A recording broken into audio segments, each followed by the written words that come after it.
Will you please welcome Mr. Tony Curtis, ladies and gentlemen. Hooray for Hollywood, Scooby Valley, hooray Hollywood, where any office boy or young mechanic can be a panic. Hooray for Hollywood! How lovely to have you. I'm sorry to keep you waiting. That's okay. Mr. Tony Curtis, ladies and gentlemen. Thanks for the T-shirt. Of course. Who else? Let me lead you this way. This is the way forward. Yeah. Mind that step. Come stand there. I'm all right. One step there. And we're up. Hello. Tony Curtis, ladies and gentlemen. Keep the weight.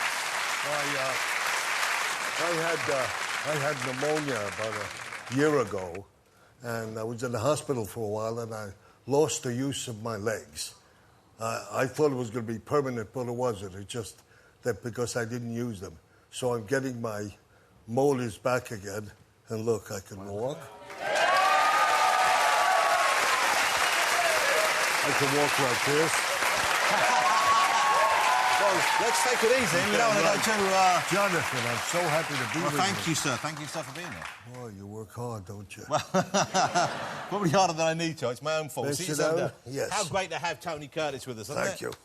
Thank you for joining us over here. Please, it's my pleasure.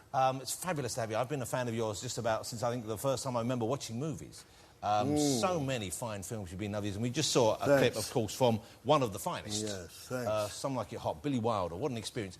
I don't think there's a red-blooded man on the planet who isn't jealous that you snug up to Marilyn Monroe in that movie. That must be one of the things that people ask you about That most was. often. She was a unique woman. But the town was loaded with very interesting and unique people, all wanting to get in the movies. Yeah. Everybody.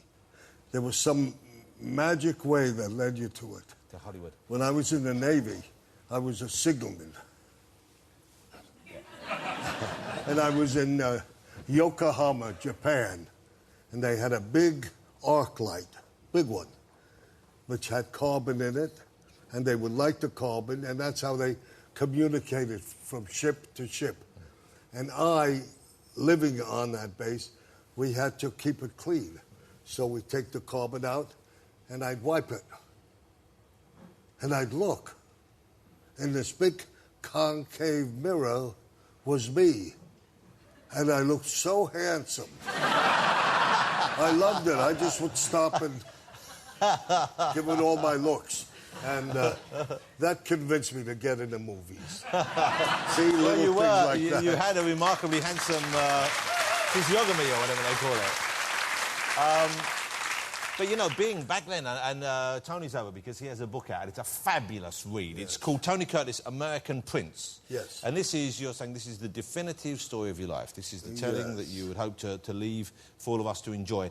And you do talk about being attractive as a youngster, because growing up, you grew up in a fairly rough part of... Very rough. I'm fascinated at how you made that leap, because many of us have sat there watching movies and thinking, wouldn't it be great to be in the movies? But there you are, I guess, in the 30s, the late 30s, before the war, of course, you're watching the big screen, thinking about acting, and then only a short period after the war, you're up there, you're working with these people. Yes. That's quite something. It wasn't just your looks that got you there, of course, even though you were a startlingly handsome youngster.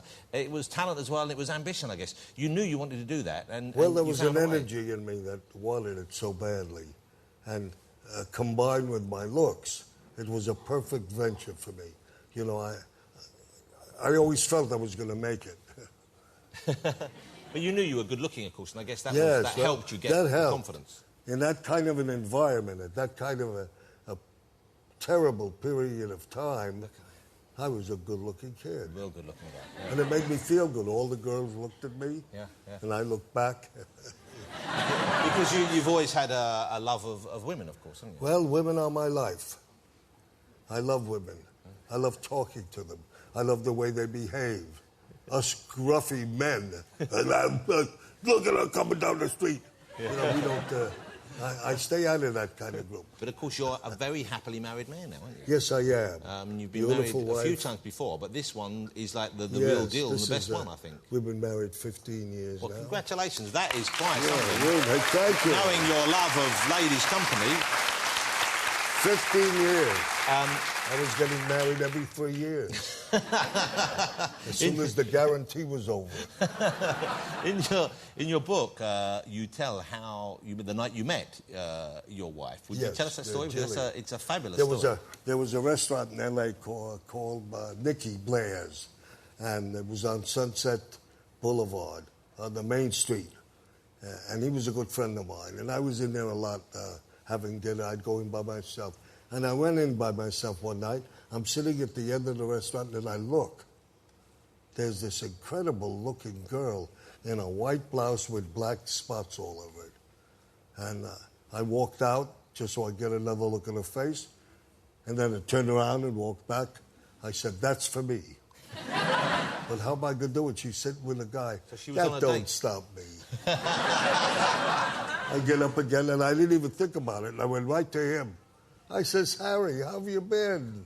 How's the wife and the kids? I heard you were having trouble and she's chasing you. Oh. But he says, I'm not Harry. Morse. Oh, excuse me, I've made a mistake. And I looked at Jill, and I gave her the full power of my hip. I just ground it out. I said, hello. My name's Tony. What is yours? She can't resist. Yeah, I didn't have to do more, so I disconnected the battery. And she gave me a number. I said to him, excuse me, but I'm going to be going down to San Diego next week. Do you mind if I ask, what was your name again? She said, Jill. I said, ask Jill for a telephone number that I could call her and let her know I'm coming down. I hope you don't mind. What is he going to do? Not? He said, sure, go ahead, do it. Oh, you're Tony Curtis. Of course he's going to say yes. And I got the number of Jilly's, and I didn't go to San Diego. I waited until she came back to L.A. I've had a wonderful time with her.